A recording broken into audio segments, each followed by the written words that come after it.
We love him. Alex Salazar is a former officer who was instrumental in the investigation on many of our cases, including mine. He helped me do my own investigation on John Moody when the police wouldn't. We have to do our own investigation. We have to do our own work. And Alex stepped up to the plate and he helped me find out the information I needed to know about the man who murdered my cousin. He has helped families, including Andy Lopez's and families all across the state. He speaks out against the culture of police racism and violence. And although he's a former cop, he is somebody, this is how cops, this is a good cop right here, the only good cop that I know. And so I want to introduce Alex Salazar.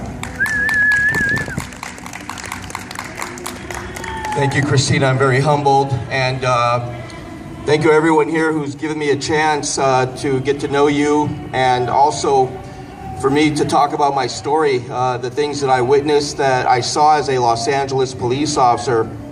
Many times as the families, the ones who lose loved ones, you guys are wondering what the heck happened, was my child that bad? And the family is shamed with guilt in thinking, oh my gosh, what could we have done? And what we're seeing here now is that it's now not a figment of our imagination. That there is this racism that this gentleman talked about that exists. That there are police officers that do want to kill. All right, that for them this is kind of like being in the Serengeti. It's a sport for them to go out and to get a notch. And it's this hatred here that's taken over that is destroying this country.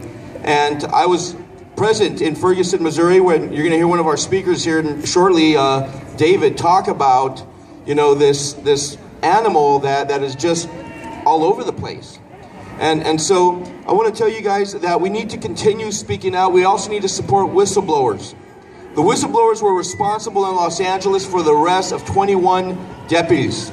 Okay, these were cops actually going to jail for getting tattoos for breaking people's arms in the jails, if you can believe that. You could actually get a tattoo within the Los Angeles County Sheriff's Department. All right? And then I came from a police department that was known infamously for the Rampart scandal. These were police officers who had morphed to become sociopaths, crazy, who thought it was normal to shoot, kill, and fabricate. And so no police department is immune from such power that oftentimes corrupts these people that we want to believe are going to do the right thing.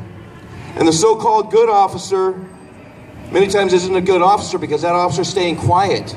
And when you know your partner's framing people, when they're planning dope, when they're killing someone that didn't deserve to die, then you know that the system is no longer working. And I tell these officers when I get a chance to talk to them, because I have family members that are still police, okay, that we need to come out of this denial, that we need to admit that there is racism, that there is classism within the system which causes many of these executions. Last thing I want to say is there's much division also within this movement here. Okay, we need to all work together to help one another, to bring out what's going out to light. It's very distressing here because this is what they feed off of. They feed off of us acting like we're confused, like we don't trust each other. They put paranoia into us. This has always been the tactics that they have used during the civil rights struggle. So I exhort you all, you know, let's all work together for the unity that is always discussed for. Thank you very much. Somebody of his community, Michael Brown, was murdered on Canfield.